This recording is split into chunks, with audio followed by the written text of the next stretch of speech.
Hey everybody, welcome into Folklore and Flourish. You're here with Jane over at Blue Box 29. Today is June 16th. Yesterday we started off our week 3 of the transformation. We started off with the wound, right? So we got to see Achilles, Tyr, Redhorn, and Bhishma's wounds. So we got to see quite a number of really good stories yesterday. And today, now we are at the shed. So our theme is that our old self dies, and our lesson is that rebirth hurts.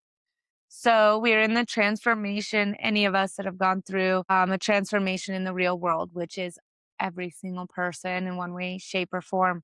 We all know that shedding our old self can be pretty painful. The longer we hold on to our old self, the harder the shed tends to be. And we know that rebirth kind of hurts a little bit. There's a lot of great things that come with it as well. The feeling of almost liberation, freedom from who you once were and from the things you once did or whatever it may be. But just remembering today with our 4 stories of who am I becoming is really important.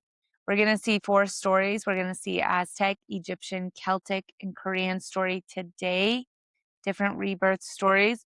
And we are going to discard a small object intentionally today, acknowledging its release.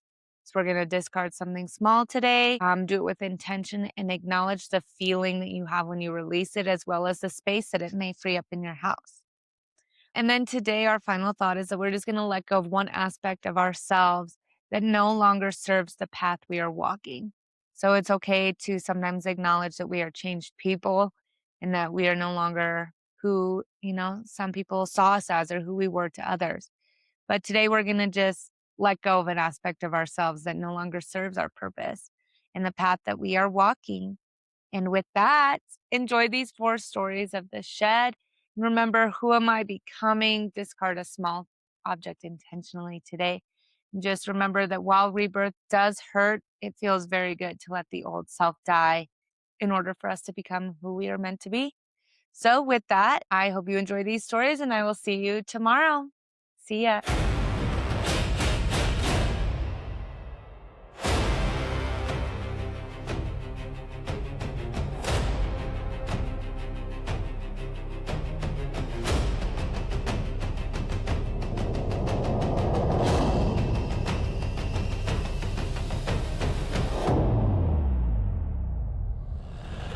Before we begin, I want to take a moment to honor the cultures behind the stories we are about to explore.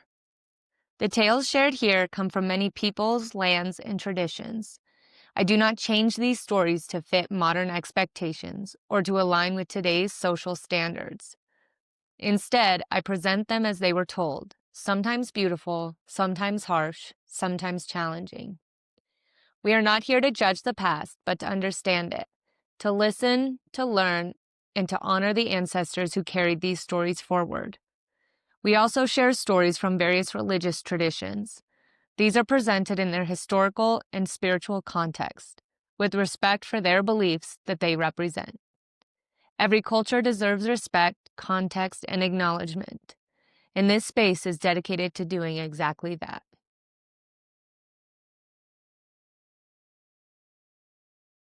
Story 1, Quetzalcoatl and the Bones of a Previous World. The world had not always existed in the form known to humankind. According to the traditions preserved by the Nahua people of central Mexico, ages had risen and fallen long before the present era began. Entire worlds had been created, flourished for a time, and then vanished beneath catastrophe. Some had ended through storms, others through fire, floods, or forces beyond mortal understanding. When the age preceding the current world finally came to its conclusion, the earth lay silent. The people who had once walked upon it were gone, and only their bones remained hidden within the depths of the underworld. Among the great divine beings who watched over creation was Quetzalcoatl, the feathered serpent. Wise, compassionate, and deeply concerned with the fate of humanity, he looked upon the empty earth and understood that a new beginning was needed.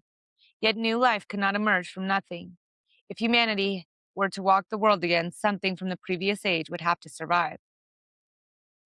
Quetzalcoatl, therefore, resolved to undertake a dangerous journey into Mictlan,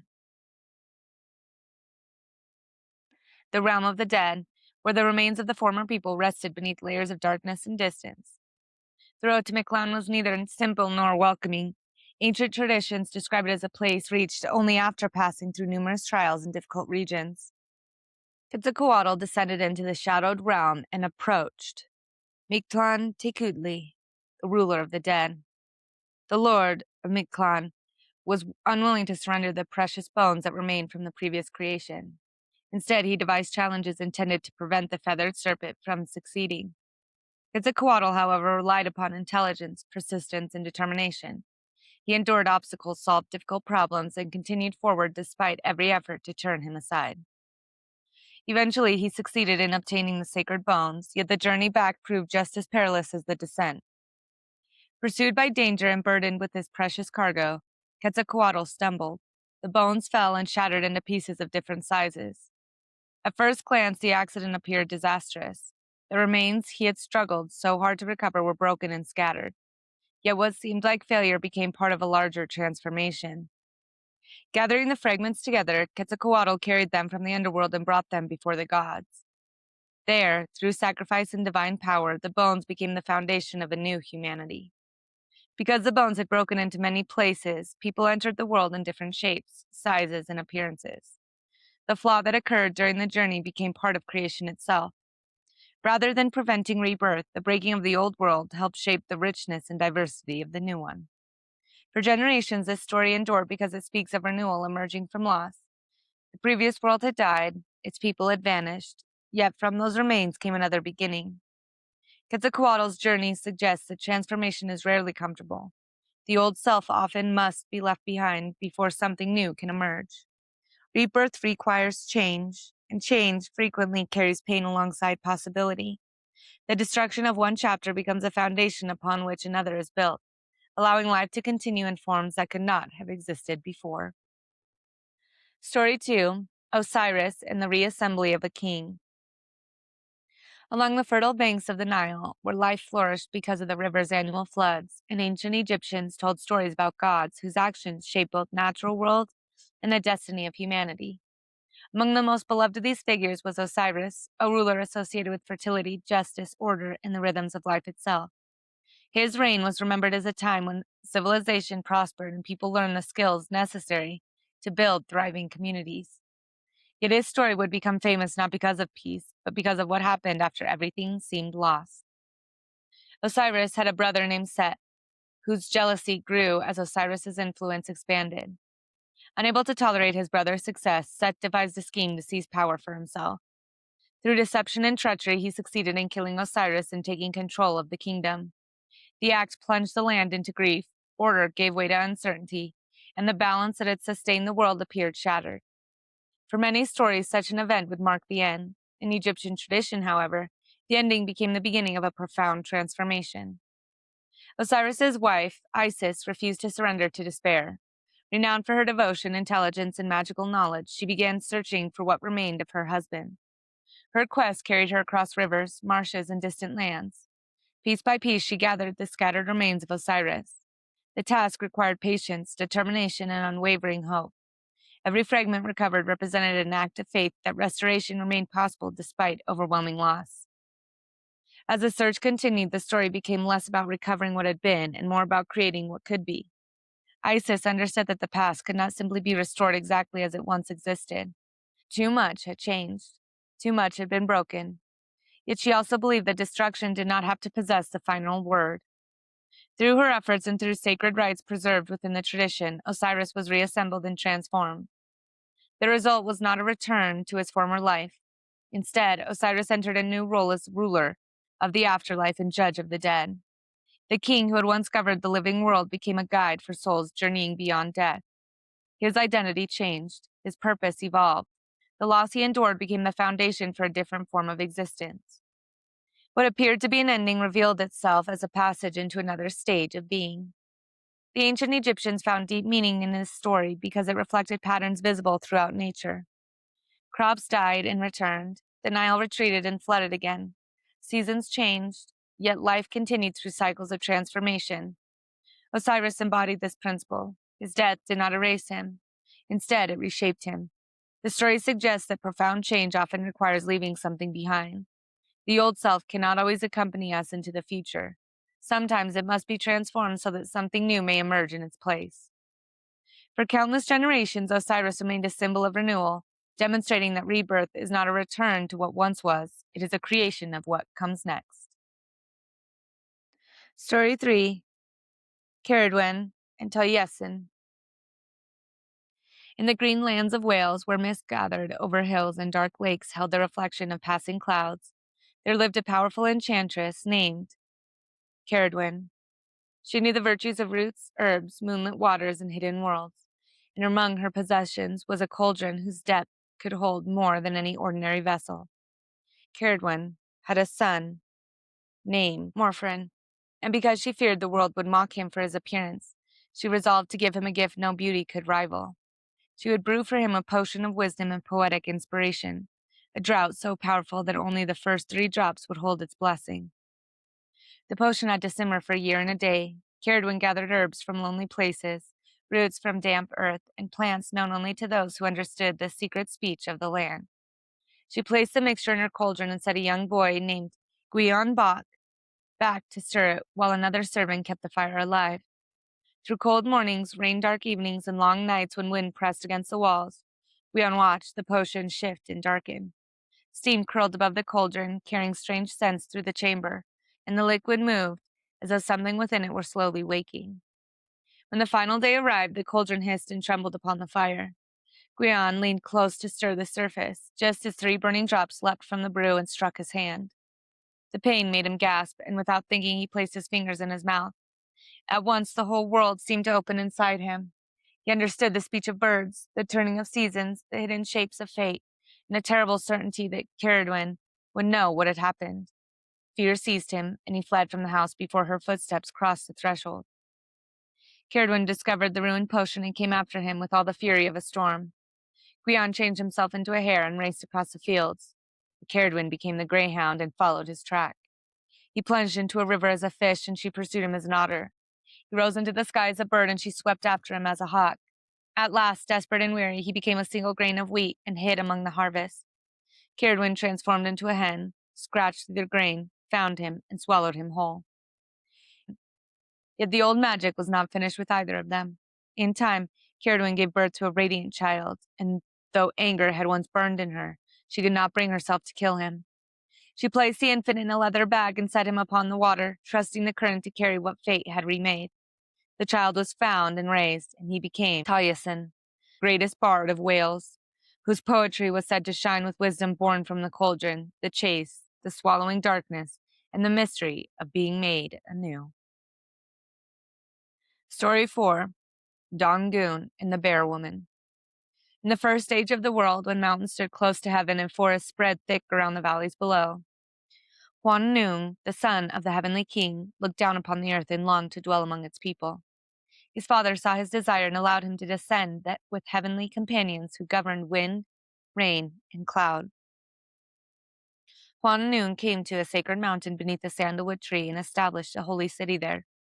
From the high place, he taught the people's laws, healing, farming, and the ordering of human life, and the mountain became a meeting place between heaven and earth.